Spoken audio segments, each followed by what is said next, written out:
ขียดตะปาดยังอีกจักโต2 โตตัวผู้ตัวแม่2 โต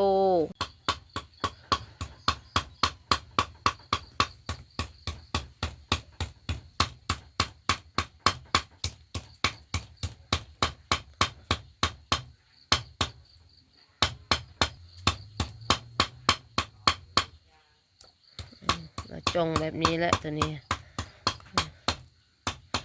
อันนี้ก็คือเขียดทุกคนเนาะเขียดอันข้าวยาวแหละเราพัก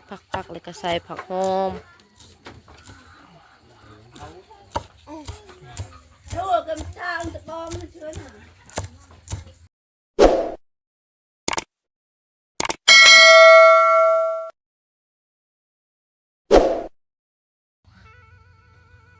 สบายดีทุกคนสบายดีตอนเสาร์นะวันนี้ก็ตอนเสาร์ทุกคน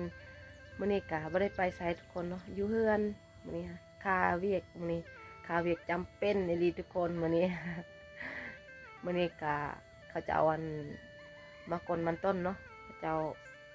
กลมันต้นนั่นแหละทรงแหงเขาจะเอาแต่ว่าเฮาไปบ่ได้ทุกคนเฮาเลยให้แม่เฮาไปเนาะเฮาอยู่เฮือนมื้อนี้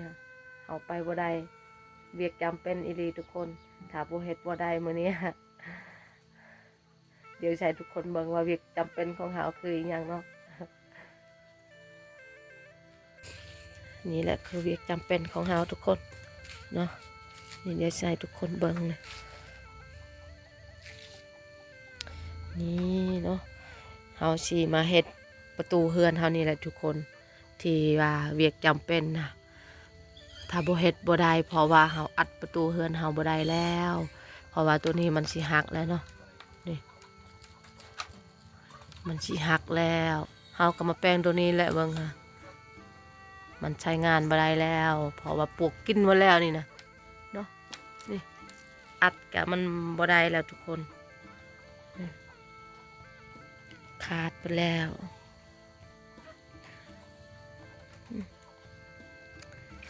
เฮาสิมาใส่ไม้นั่นแหละทุกคนนี่ไม้เฮามีแล้วใส่ไม้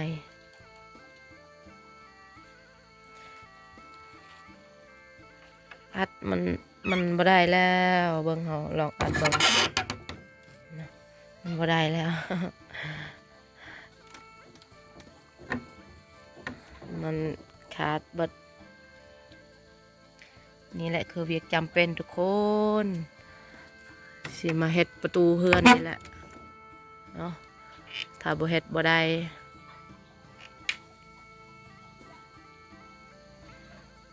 เดี๋ยวเฮาสิพาทุกคนไปเลาะในหมู่บ้านเนาะ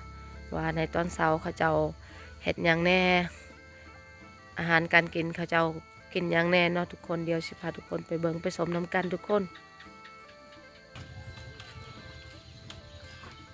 เบิ่งร้านเฮาเฮ็ดกินหยังทุกคน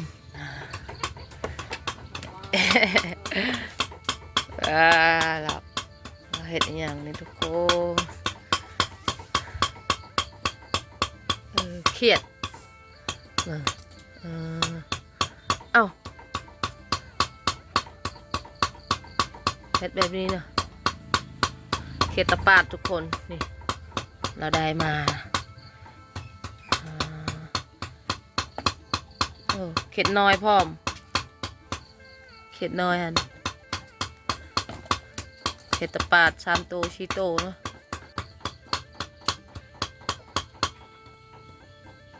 ตะบานว่าไงเมื่อยบ่ตะบานเผื่อสิปาดเลยสาวตะบานปาดlại kỳ tạo àเราไปการเครียดเมื่อคืนนี่ทุกคนเนาะค่อยบ่ได้ไปเมื่อคืนนี่ค่อยเจ็บท้องทุกคนบ่ไหวเลยบ่ไปพระเจ้าได้อาหารกินแล้ววันนี้เราสิ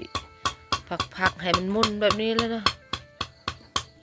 ตัวผู้อันนี้นะเข็ดตะปาดตัวผู้เข็ดขายาว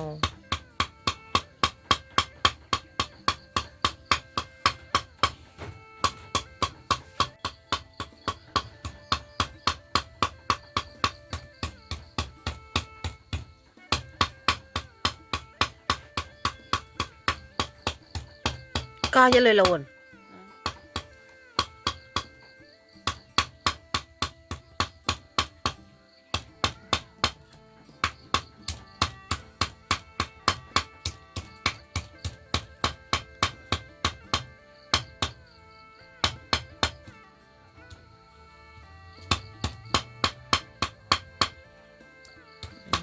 จงแบบนี้แหละตัวนี้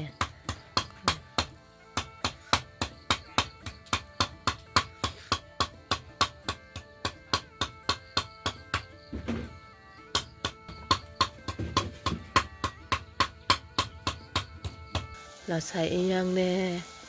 ใส่อันหัวชินไข่แล้วก็ใบมะขามอาหารแซ่บเนาะ อาหารแซ่บทุกคน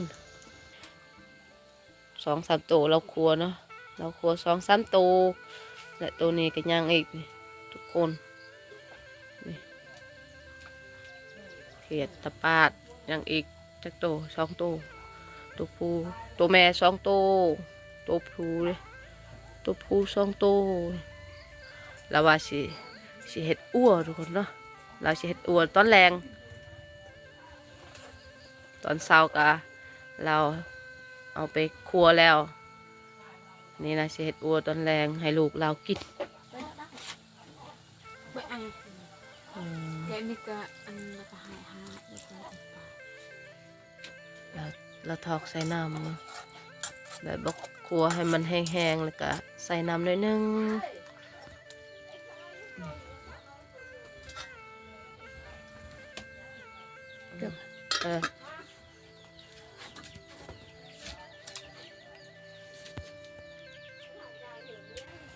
โอ้มีกลิ่นไหม้มาแล้วทุกคนนี่เราครัวเขียดเนาะไหม้หมดแล้วใส่น้ำหน่อยโปรด เอ้ยเต้กูตะไลน้ำเด้เรือสุดเจียนแซ่บป่ะ แค่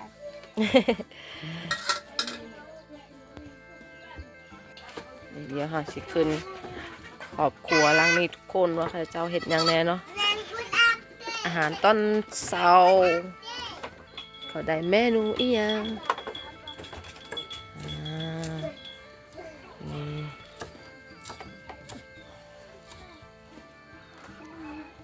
อันนี้ก็คือเขียดทุกคนเนาะเขียดอันข้าวเหนียวแหละเราพักแล้วก็ใส่ผักหอม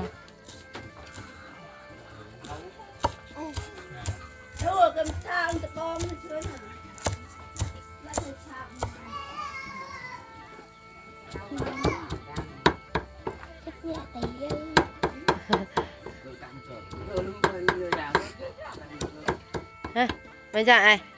ว่ะ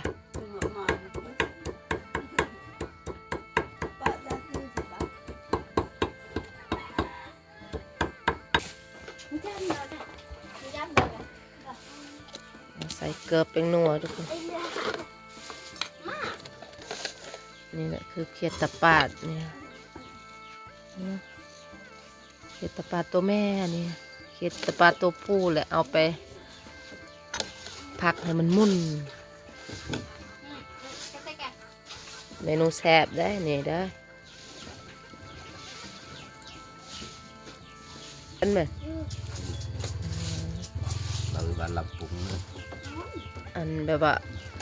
อันใส่เขียดเนี่ยเราเอาออกหมดแล้วเนาะเราไปยัดแบบนี้แหละทุกคน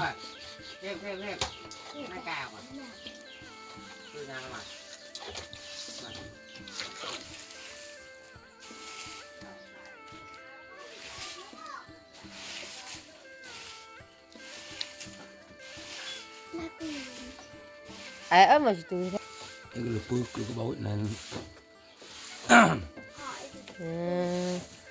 ก็ละของวักไงแหละทุกคนนี่เนาะตายเห็ดอ้วกเขียด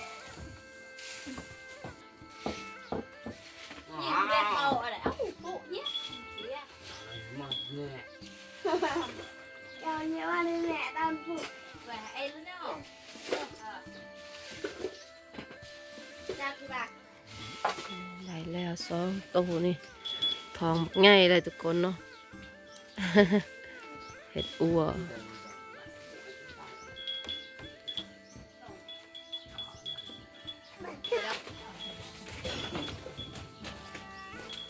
แค่มือนี่แค่นั้นยาวเป็นไงมันเอาแบบนี้แหละ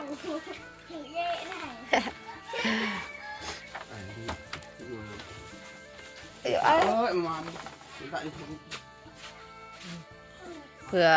มันแบบนี้นะเพื่อบ่ให้มันออกเนาะทุกคนเวลาเฮาปิ้งนะเพื่อนซีนอยู่ทางในนี่บ่ให้มันออกก็เลย มัดเอาไว้ เก้าอี้ไหนกู อาหารแซ่บและแบบนี้ทุกคน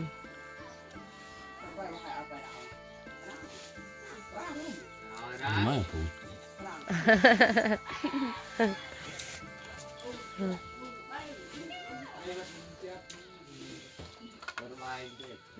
ม เน้น ได้มาแล้ว2 โตว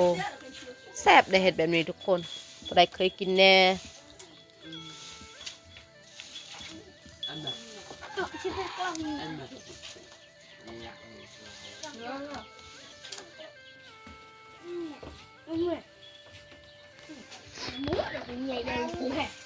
เราสิเอาไปปิ้งอ่ะบัดเนี้ย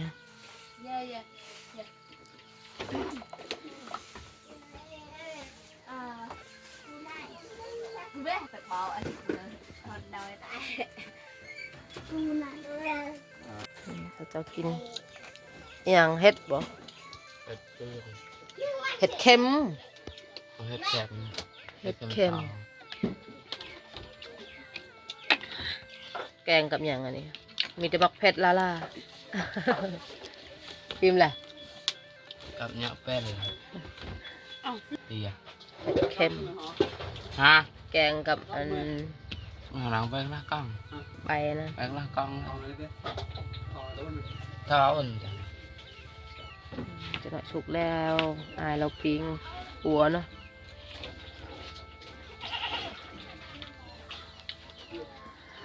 มันเป็นตากินแท้เบิ่งทุกคนหอมเลยดิ